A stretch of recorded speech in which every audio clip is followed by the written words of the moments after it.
Assalamualaikum warahmatullahi wabarakatuh. Selamat pagi anak-anak. Apa kabar kalian? Kalian pasti luar biasa, sehat dan tetap semangat belajar di rumah. Anak-anak, mari kita siapkan buku pelajaran kalian sebelum pelajaran dimulai. Mari kita awali pertemuan pada pagi hari ini dengan berdoa terlebih dahulu. Doa mulai. Doa selesai. Selamat belajar.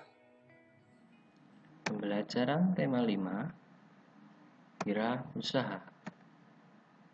Subtema 2, usaha di sekitarku, muatan IPS. Komoditas ekspor dan impor Indonesia. Ekspor adalah kegiatan mengirim atau menjual hasil produksi dalam negeri ke pasar luar negeri. Sedangkan impor adalah kegiatan mendatangkan atau membeli suatu barang ke luar negeri. Komoditas ekspor Indonesia ke ASEAN.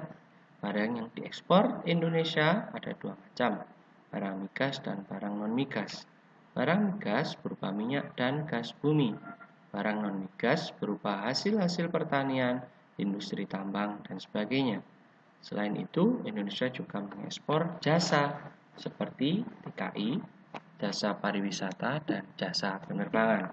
Berikut beberapa contoh barang yang diekspor Indonesia ke luar negeri: minyak bumi, teh, pupuk, kayu lapis, timah, dan sebagainya. Untuk kedua, impor Indonesia dari ASEAN. Impor artinya mendatangkan barang dari luar negeri. Indonesia melakukan impor karena di dalam negara kita belum mampu memenuhi kebutuhan dalam negeri, atau stok barangnya kurang, atau barang yang dibutuhkan di dalam negeri tidak ada, sehingga harus mendatangkan dari luar negeri. Berapa contoh barang yang diimpor oleh Indonesia? Tugas IPS, anak-anak cukup menuliskan 3 barang yang diekspor oleh Indonesia dan negara yang tuju, serta 3 barang yang diimpor oleh Indonesia beserta negara yang mengirimnya. Untuk selanjutnya adalah pembelajaran IPA. Benda magnetis dan benda non-magnetis. Benda-benda magnetis adalah benda-benda yang dapat ditarik oleh magnet.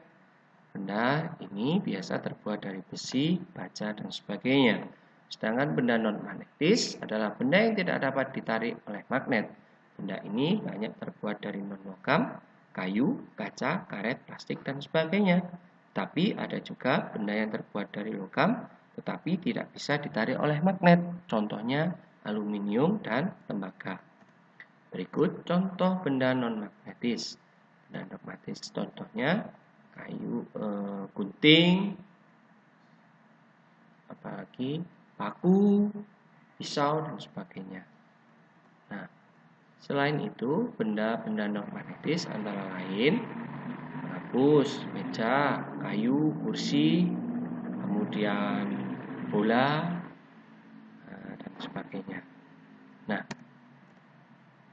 adapun tugas IPA kalian adalah carilah benda-benda magnetis dan benda-benda non-magnetis yang ada di sekitarmu, kemudian tuliskan dalam tabel berikut ini dan kerjakan di buku tugas.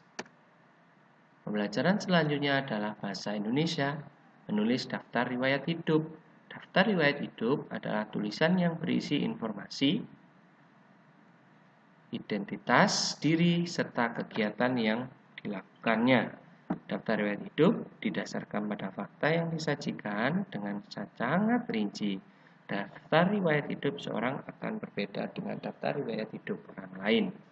Daftar riwayat hidup dipakai untuk melamar kerja, kebutuhan untuk lomba, persyaratan lomba, atau menjadi anggota organisasi.